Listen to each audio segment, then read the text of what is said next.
গোহত্যা, ব্রহ্মহত্যা, স্ত্রী হত্যা, এত বড় বড় যদি কেউ পাপ করে, গঙ্গাতে যদি চান করে, পাপ উদ্ধার হয়।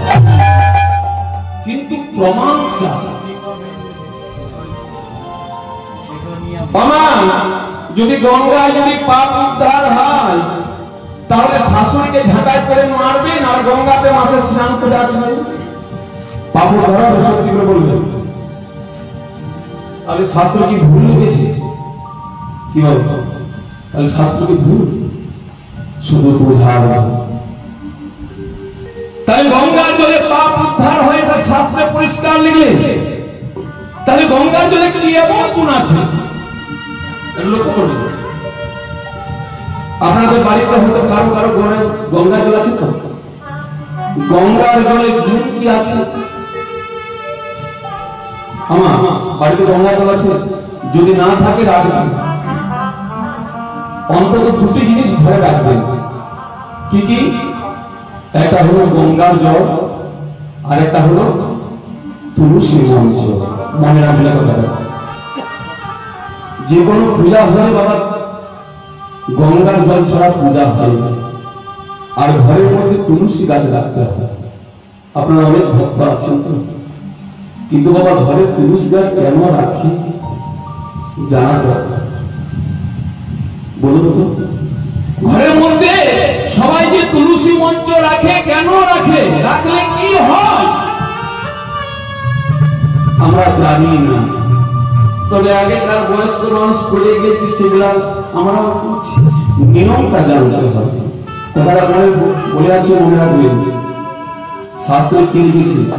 যে ঘরে তুলসী মঞ্চ থাকে না, সে ঘরে হিন্দু ঘর বলাই না। আপনি হিন্দু, তা আপনার ঘরটা হিন্দু, সেটা কি করে চিনবেন? যার জন্য আগেকার বয়স্ক লোকরা একটা তুলসী মঞ্চ করেছে। তাহলে তুলসী মঞ্চ ঘরে রাখলে কি হয়? হ্যাঁ না, আপনাদের বাড়িতে আছে তো? তুলসী মঞ্চ রাখলে কি হয়? পুজো করে জানি আমি। মনে রাখবেন,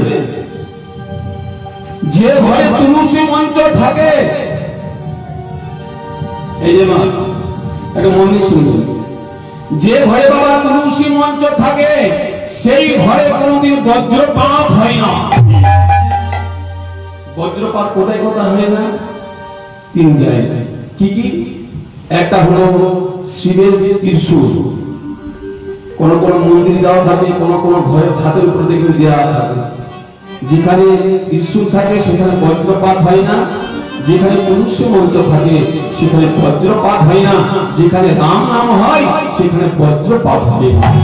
প্রমাণ, শ্রাবণ মাসের দিনে যখন হঠাৎ করে বিদ্যুৎ চমকায়, তখন কানে হাত নিয়ে আমরা বলি, সবাই বলি, কি বলে মা? রাম নাম। কেন বলে না? যেখানে রাম নাম হয় সেখানে কোনো বজ্রপাত হয় না। যদি কিছু না পারে মা, তুলসী মঞ্চে প্রদীপ দেখা গেল। আরেকটা কি জানেন? এমনও ঘর আছে না যে তুলসী মঞ্চ হয়তো করতে পারে না, এমন আমার ঘর আছে।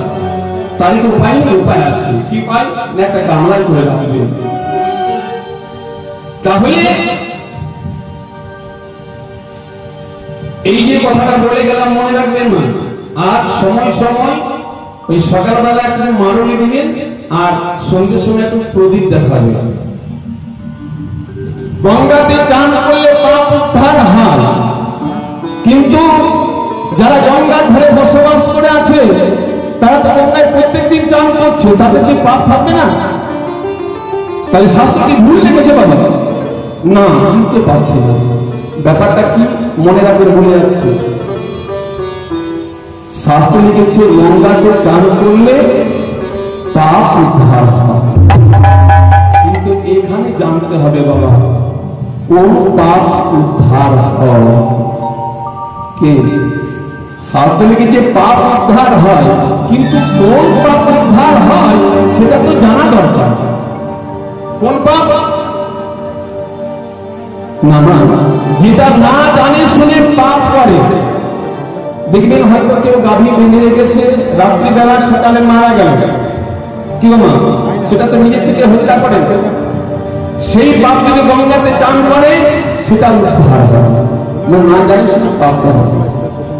আর জেনে শুনে যদি কাউকে মার্ডার করে আর গঙ্গাতে 20টা যদি আসে, শ্বশুর শাশুড়িকে খেতে দিবেন না, দমে মারবেন ঝাঁটাই করে, আর গঙ্গাতে চান করবেন, উদ্ধার হবে না, সেই পাপ কোনদিন উদ্ধার হবে না।